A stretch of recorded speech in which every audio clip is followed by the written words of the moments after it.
Good afternoon, everybody. It is currently May the 1st, Wednesday, and this is another Hook Chaser Severe Weather Briefing. And we are going to begin this video today on May the 1st, where we have an enhanced risk level 3 out of 5 for significant severe weather stretching from portions of mid to western Texas all the way up into western Oklahoma, and then a massive slight risk that engulfs that enhanced risk. And this is mainly going to be driven by a 30% hatched area for significant large hail ranging in 2+ inches in diameter for portions of North Texas going into western Oklahoma, just northwest of Wichita Falls and east of the Lubbock area. And then we also are going to have that 30% chance for very, very strong damaging winds greater than 65 knots within a 25-mile given point. Not significant, but could see some gusts approaching hurricane force winds, not out of the question.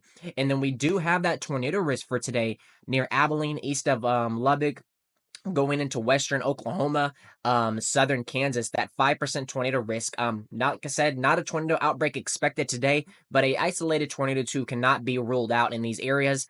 And let's go ahead and jump over to what I spoke about, the next severe weather event coming up on May the 6th. All right, May the 6th, Monday, we now have a day 6 outlook by the SPC. A slight risk already 6 days out for portions of North Texas, central Oklahoma, pretty much central and eastern Kansas, and then southern Nebraska. And we've been talking about this for a couple of days now, how I do think that we were going to see a severe weather risk be issued for these areas, but I mean, it's definitely verifying, and we're already starting to see it, and we're still 6 days out, so it's definitely concerning. We'll go ahead and jump over to some of the models and kind of break down. We are still very far out, so getting into detail is not going to really make a difference because things will change. But first things first, let's take a look at the HRRR model for later today, being May the 1st, and kind of see how the storm evolution is going to evolve later on today. All right, jumping over to the HRRR, the high resolution rapid refresh model, and we're going to begin here at 11 a.m., roughly around the time I'm recording this video, and not much going on. You can see some convection in southern Texas, but if we take this forward here, a couple hours going into 1, 2, 3, 4.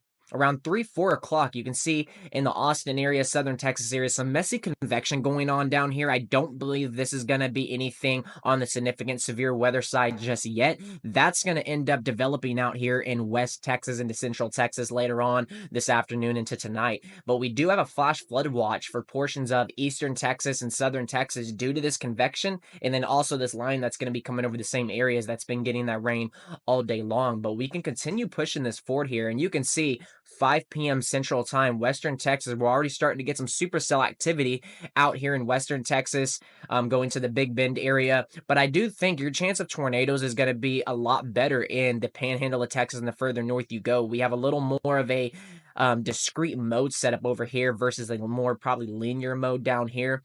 But we can continue taking this forward into 6. And about 6 to 7 o'clock, you can see by 7 p.m. Central Time today, absolute massive explosion of supercells in the panhandle of Texas. Convection's ongoing in central Texas now. Maybe a couple of severe thunderstorms with some small hail and damaging winds not out of the question for portions of central and eastern Texas.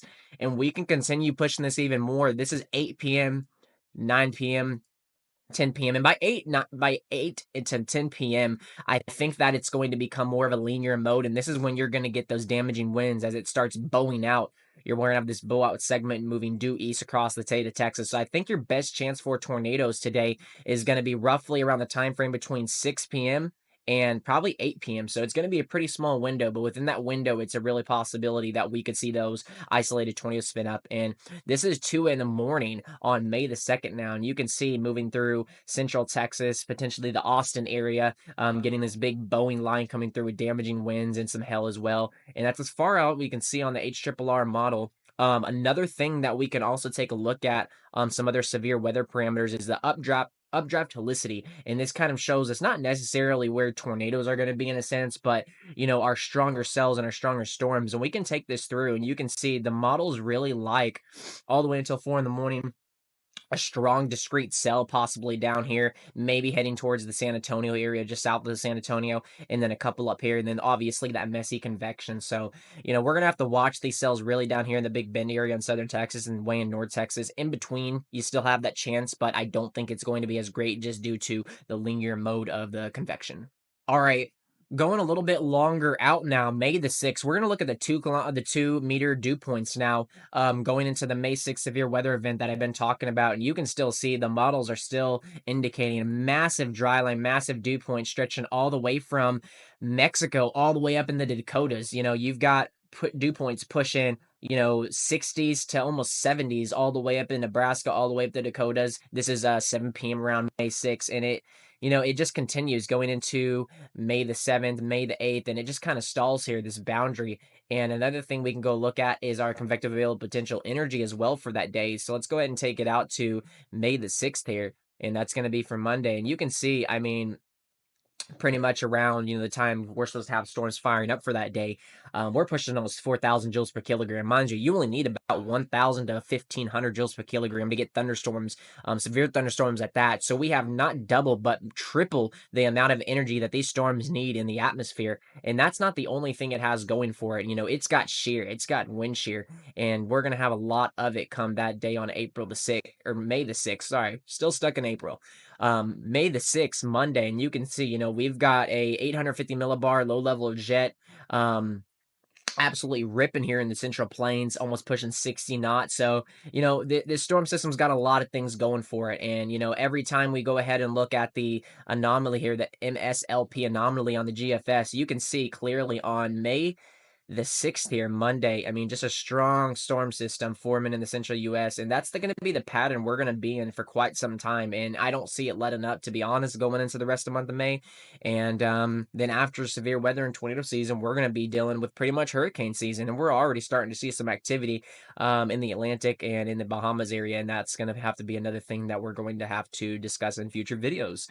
So that's going to wrap it up for today's video, guys. I appreciate everyone that joined. I appreciate everyone that's watching. Stay weather aware and prepared, and I will be doing more outlooks like this on a daily basis. So don't forget to subscribe, don't forget to like the video, and don't forget to share the video, and I'll see y'all in the next